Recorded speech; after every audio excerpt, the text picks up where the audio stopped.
The sea brought the Philistines, but it was iron that kept them.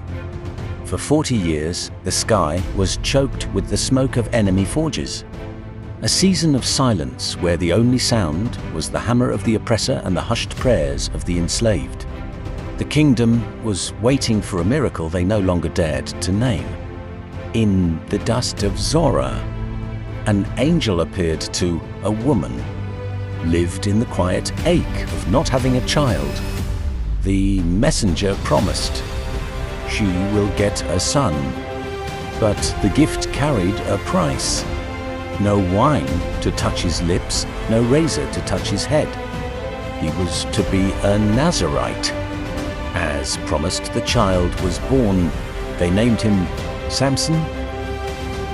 As the spirit stirred within him, Samson, God's chosen champion, turned his gaze toward the daughters of the Philistines. In the markets of Timnah, a single glance snared the heart that no physical chain could hold.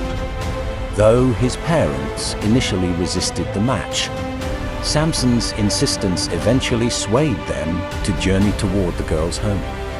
Along the way, a lion ambushed the young man. He was taken down at first. However, the Spirit of the Lord rushed upon him, granting him the strength to strike down the beast with his bare hands. Weeks later, Samson returned to the carcass to find life blooming within decay, golden honey dripping from the lion's ribs. He ate the sweetness born of strength, keeping the miracle a silent secret. At his wedding feast, Samson challenged 30 guests with a riddle, wagering 30 linen tunics on the answer.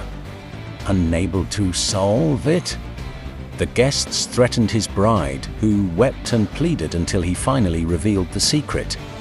She immediately betrayed him, passing the answer to her people. When the guests solved the riddle the following day, furious Samson realized the deception. Driven by a righteous rage, he departed the feast to claim the wager from the enemy by force. His fury erupted in the city of Ashkelon, where the debt of a riddle was paid in the currency of blood. Empowered by a divine and thundering strength, Samson descended upon 30 men, defeating them with a terrifying display of power that no shield could withstand. After the slaughter, he stripped the tunics from their broken bodies, spoils of war to settle a wager of wit. He returned to the feast and threw the blood-stained garments before the guests, fulfilling his bet with a grim finality. When the people questioned the crimson stains on the fabric, Samson offered no words. Turning from the crowd, he went to claim his bride, only to be met by her father at the threshold. The man barred his way, believing Samson had abandoned the marriage by storming out mid-ritual. The father had already given the girl away to another man. The champion of God stood alone, his heart hardened and his vengeance only just beginning. Samson's heartbreak ignited into an absolute declaration of war. He captured many foxes and tied them tail to tail, fastening burning torches between them. Released into the fields, they became a living wildfire that swept through the land, reducing the Philistines' standing grain, lush vineyards, and ancient olive groves to heaps of grey ash. When the enemy retaliated by burning his bride and her father to death, Samson's grief twisted into a merciless, cold-blooded anger. Seeking refuge, Samson retreated to a cavern in the rock. Yet his own people, paralyzed by the fear of their Philistine masters, chose betrayal over brotherhood. They bound their hero and delivered him to the enemy camp at Lehi, as the Philistines raised a deafening shout of triumph. The Spirit of the Lord rushed upon Samson with the force of a storm. Reaching into the dust, he seized the fresh jawbone of a donkey, the only weapon he needed. In a terrifying whirlwind of violence, Samson stood alone against a legion. He massacred 1,000 men without mercy, a solo force of nature that left the battlefield silent. But as the adrenaline faded, his throat parched and his life force fading, he cried out to the heavens in his agony. And in response, God split the earth open, providing the water of life to revive the weary warrior. Samson journeyed to the stronghold of Gaza, where he sought the company of a woman. His presence did not go unnoticed. The city guards recognized the legendary warrior and quietly bolted the massive iron-studded gates, lying in wait to ambush him at dawn. Samson, sensing the trap, emerged from the house and charged toward the locked entrance with a roar of divine strength. He didn't just break the locks, he ripped the heavy gates clean out of the ground, heaving the massive structures over his head. He marched out of the city. Archers atop the ramparts rained arrows down upon him, but the very gates intended to imprison him became an impenetrable shield over his head.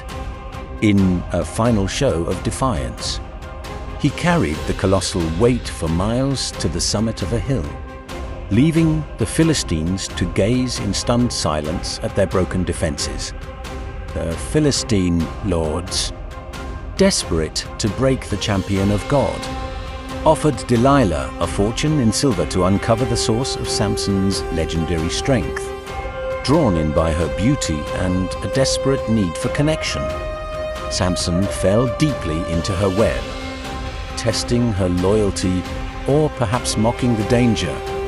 Samson toyed with her 3 times, spinning tailies of fresh bowstrings and new ropes, only to break them like charred thread. But Delilah's persistence was a slow poison. She nagged at his soul day and night, weaponizing his love against him until he was sick to death of the deception. In a moment of exhausted surrender, he whispered the truth. His strength lived in his vow, symbolized by his unshorn hair.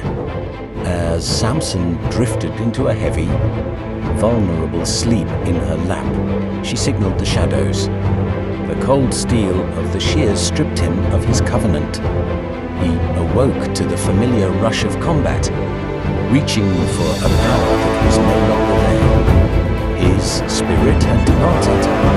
The soldiers swarmed him, not with blades to kill, but with irons to bind. In a final act of cruelty, they gouged out his eyes, plunging the world's strongest man into a permanent, hollow darkness, destined to grind grain in the lightless depths of a Philistine prison. The temple of Dagon overflowed with 3,000 souls. From the lightless depths of the prison, the guards dragged the scarred, hollowed champion into the center of the arena. They shackled him between the 2 massive central pillars, the twin heartbeats of the temple that bore the crushing weight of the entire structure. Standing in a whirlpool, Samson turned his sightless eyes upward. In a low, guttural rasp, he whispered a final plea for the return of his lost covenant. As he braced his shoulders against the cold, unyielding stone, a final surge of divine fire surged through his veins. With the accumulated strength of a lifetime of battles, he pushed. The stone didn't just break, it groaned in agony. The foundations buckled under the impossible pressure. and the pillars of the false god fractured. As the temple began its thunderous descent, a terrifying silence fell over the crowd, quickly replaced by the roar of cascading marble. In that final, suffocating darkness, Samson's sacrifice claimed more enemies in a single heartbeat than he had defeated in all his years of war. The life of Samson, the strongest man and champion of God, ended there and remains in the history of great warriors.